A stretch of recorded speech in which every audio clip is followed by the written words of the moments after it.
কেমন আছো বন্ধুরা? আমি গৌরব চ্যাটার্জি, আমি একজন সাইকোলজিস্ট। আজ তোমাদের যে বই থেকে কিছু পড়ে শোনাবো সেটা হলো বিখ্যাত বই দ্য সিক্রেটের রাইটার রন্ডা বার্নেরই আরেকটি বিখ্যাত বই দ্য পাওয়ার, যার বাংলা তর্জমা হলো শক্তি। তার থেকে কিছু পড়ে শোনাচ্ছি। এই শক্তি বলতে রন্ডা বার্ন যেটা বলেছেন সেটা হলো ভালোবাসার শক্তি। এ ভালোবাসা কীরকম না, যেমন কোনো বৈজ্ঞানিকের তার আবিষ্কারের প্রতি ভালোবাসা, বা সাধারণ মানুষের নিজের নিজের যে হবি, ভালোবাসার সাবজেক্ট, সেই হবির প্রতি যে তার টান বা ভালোবাসা, সেটাকেই উনি বলছেন এখানে। সেই শক্তির সাহায্যে অনেক কিছু ক্রিয়েট করা যায়, অনেক কিছু সৃষ্টি করা যায়। ওই জন্যে এই চ্যাপ্টারটা হলো দ্য পাওয়ার অ্যান্ড ক্রিয়েশন, মানে শক্তি এবং সৃষ্টি। তো সেই চ্যাপ্টারটা ওপেন করেছে সাটি গাইউইনের একটি লেখা তাই দিয়ে, যে তোমার জীবনের প্রতিটি মুহূর্ত সীমাহীনভাবে সৃষ্টিশীল এবং বিশ্বজগৎ অকৃপণভাবে উদার। শুধু তার সামনে একটি সুস্পষ্ট অনুরোধ রাখো এবং তোমার অন্তর যা চাইছে নিশ্চিতভাবে এসে দাঁড়াবে তোমার কাছে।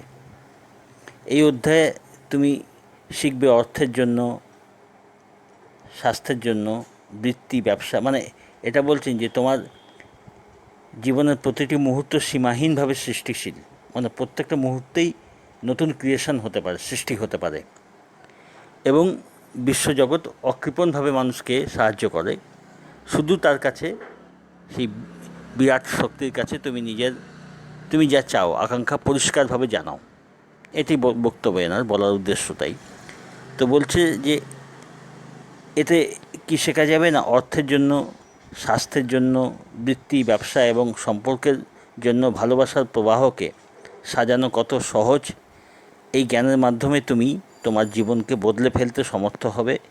তোমার ঈপ্সিত জীবনে একটি সুনির্দিষ্ট আকাঙ্ক্ষাকে জীবনে নিয়ে আসার জন্য তোমাকে সৃষ্টির কিছু সহজ ক্রম অনুসরণ করতে হবে। তোমার আকাঙ্ক্ষার বস্তুগুলো নিয়ে আসাই হোক বা তোমার অপছন্দের বিষয়গুলো পরিবর্তন করাই হোক, মূল প্রক্রিয়াটি সবসময় একই। তো সৃষ্টির প্রক্রিয়া কীরকম বলছে না, এটাকে কল্পনা করো, অনুভব করো, গ্রহণ করো। মানে কোনো জিনিস তুমি নিজের লাইফে ক্রিয়েট করবে, তোমার জীবনটাকে ঠিক করবে, সুন্দর করবে, তার জন্য বলছে যে তিনটে প্রক্রিয়া মেন হবে। সেটা হলো এটাকে ইমাজিন করো, কল্পনা করো। কল্পনা না করলে সেই জিনিসটাকে তুমি নিজের লাইফে আনবে কেমন করে? কোনো একটা আকাঙ্ক্ষা বা নিজের জীবনটাকে কীভাবে ভালোভাবে তুমি তৈরি করবে, গাইড করবে, তার জন্য একটা কল্পনা করতে হবে, ইমাজিনেশন। তারপর সেটাকে অনুভব করতে হবে, এবং লাস্ট স্টেপ হলো গ্রহণ করা। তো ফার্স্ট কল্পনা বা ইমাজিনেশন, এটা কি বলছে না, তোমার মনকে কেন্দ্রীভূত করো এবং কল্পনা করো তোমার কী আকাঙ্ক্ষা, যেটা আমি চাইছি, ডিজায়ার। সেই ডিজায়ারটাকে কনসেন্ট্রেট হয়ে চিন্তা করা। ভাবো তোমার ইচ্ছের সঙ্গেই তুমি আছো।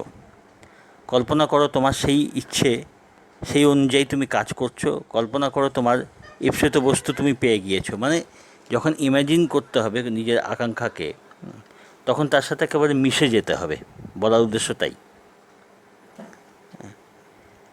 সেকেন্ড স্টেপ কি বলছে, যে যখন তুমি তোমার ইচ্ছের কথা ভাবছো, তখন সেই ইচ্ছের ব্যাপারে নিশ্চয়ই ভালোবাসা অনুভব করছো। তো ভালোবাসা বলতে বললাম না যে কোনো হবির প্রতি যে টান, বা কোনো জিনিস তুমি তৈরি করছো তার প্রতি যে তোমার একটা ভালোবাসা, একটা টান থাকে, একটা কিছু সৃষ্টি করার প্রতি। তো সেই ভালোবাসা, সেটাই শক্তি। তো বলছে কল্পনার সঙ্গে সঙ্গে অনুভব করছো তুমি তোমার ইচ্ছের সঙ্গেই আছো। তুমি অবশ্যই কল্পনা করছো এবং অনুভব করছো যে তুমি তোমার ইচ্ছের অনুরূপ কাজ করছো। তুমি নিশ্চিতভাবেই ভাবছো এবং অনুভব করছো তোমার ইচ্ছে পূরণ হয়ে গিয়েছে। আমরা যখন অনেক সময় কল্পনায় অনেক কিছু চিন্তা করি, সেরকমই, তবে সেটা সিস্টেমেটিকভাবে এই কল্পনা করতে হবে যে আমি সুন্দরভাবে এই জিনিসটা চাইছি, তার সাথেই আমি রয়েছি। তোমার কল্পনা তোমাকে সংযুক্ত করবে তুমি যা চাইছো তার সঙ্গে। তোমার ইচ্ছে এবং ভালোবাসার অনুভূতি সৃষ্টি করবে চুম্বকত্ব। সেই জিনিসটার ওপরে তোমার ভালোবাসা, যে যে কল্পনা তুমি করছো, যে আকাঙ্ক্ষা করছো, এবং সেই ভালোবাসার সঙ্গে সেই চিন্তা করা, সে কল্পনা করা, সেটা একটা চুম্বকত্ব সৃষ্টি করবে।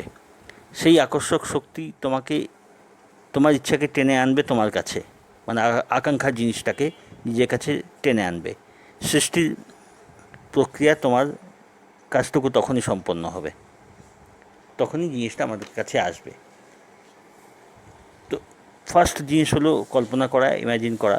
তারপরে হলো সেটা অনুভব করা, মানে তার উপর ভালোবাসা আনা, ভালোবাসা এনে তারপরে কল্পনা করা যে সেই জিনিসটা যেন পেয়েই গেছি। থার্ড হচ্ছে গ্রহণ, অ্যাকসেপ্টেন্স। হচ্ছে ভালোবাসার প্রবাহ তোমার আকাঙ্ক্ষাকে তোমার কাছে নিয়ে আসার জন্য প্রকৃতির দৃশ্যমান এবং অদৃশ্য শক্তির মধ্যে দিয়ে তার কাজ করবে। পরিস্থিতি, ঘটনা এবং মানুষকে ব্যবহার করে তোমার ভালোবাসার জিনিস পৌঁছে দেবে তোমার কাছে। তোমার আকাঙ্ক্ষা যাতে সত্যি হয়, তুমি নিশ্চয়ই তোমার অন্তঃকরণ দিয়ে তাই চাইবে। আকাঙ্ক্ষা হলো ভালোবাসা, এবং যতক্ষণ না আকাঙ্ক্ষা তোমার হৃদয়ে জ্বলন্ত হয়ে উঠবে ততক্ষণ ভালোবাসার প্রবাহকে সাজানোর মতো যথেষ্ট ক্ষমতা অধিকারী তুমি হবে না। মানে যতক্ষণ সেই আকাঙ্ক্ষাটা খুব জোরালো না হবে ততক্ষণ জিনিসটা ঠিক কাজ করে না। তোমাকে ভীষণভাবে আকাঙ্ক্ষা করতে হবে যা তুমি চাও, এবং যেমন তুমি চাও খুব ভালোভাবে আকাঙ্ক্ষা করতে হয়। যেমন একজন ক্রীড়াবিদ, সে খেলতে চায়। একজন নর্তক, সে নৃত্য করতে, এবং একজন শিল্পী, আর্টিস্ট, সে আঁকতে চায়। তুমি যা চাও সেটা তোমার হৃদয়ের সবটুকু দিয়ে কামনা করতে হবে, কারণ আকাঙ্ক্ষা ভালোবাসার একটি অনুভূতি, এবং ভালোবাসার বস্তু পেতে গেলে তোমাকেও দিতে হবে। কি দিতে হবে না, সেই ভালোবাসাই দিতে হবে। তুমি জীবনে যা হতে চাও, যা করতে চাও, সৃষ্টির প্রক্রিয়া সব ক্ষেত্রেই এক। ভালোবাসা পেতে ভালোবাসা দান করো, এমনটাই কল্পনা করো, অনুভব করো, গ্রহণ করো। তো এই জন্যে বলছি যে সৃষ্টির প্রক্রিয়ার মধ্যে আবার সব এরকম আছে যে এমনটা অনুভব আনন্দ যেন তুমি যা চাইছো তা ইতিমধ্যেই তোমার আছে। মানে এটা নেভেল গোডার্টকেও আমি তার টিচিংয়ের মধ্যে দেখেছি যে এন্ড রেজাল্টে থাকা, মানে যেমন অলরেডি চিন্তা করো তুমি যেটা আকাঙ্ক্ষা করছো তুমি তারই মধ্যে রয়েছো। একটা জাগ্রত স্বপ্নের মতো তুমি তোমার ইমাজিনেশনটার মধ্যে তুমি তার মধ্যে ডুবে যাও। এটাই বলছি যে তুমি অলরেডি যেন সেই জিনিসটার মধ্যে রয়েছো, পেয়ে গেছো, সেরকমই কল্পনা। এবং এই কল্পনাটাই আস্তে আস্তে আস্তে আস্তে সেটাই তখন বাস্তব রূপ নিতে থাকে। যখন বাস্তব রূপ নিতে থাকে তখন সেটাকে গ্রহণ করবার জন্য পুরোপুরি মানসিকভাবে প্রস্তুত হতে হবে। তো এইটাই হলো এর তথ্যের মূল জিনিস হলো। তো যেটা আমি বলছি আমার অন্যান্য ভিডিওতে, যে ছোটোখাটো ম্যানিফেস্টেশন প্র্যাকটিস কিন্তু শুরু করে দিতে হয়। ছোটোখাটো জিনিস, মানে এইগুলোকে প্রয়োগ করে দেখতে হবে। তো নিজের লাইফে ছোটোখাটো জিনিসের ওপর অ্যাপ্লাই করো। কোনো জিনিসের ওপরে ছোটোখাটো জিনিস পাওয়ার জন্যে এটা অ্যাপ্লাই করো। সেই জিনিসটা পেয়ে গেলে এর থেকে আরও বড়ো জিনিসে একটু একটু করে প্র্যাকটিসগুলো বাড়াতে হবে।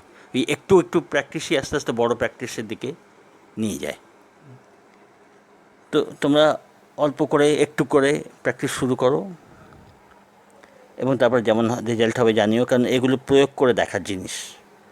ঠিক আছে, ভালো থেকো।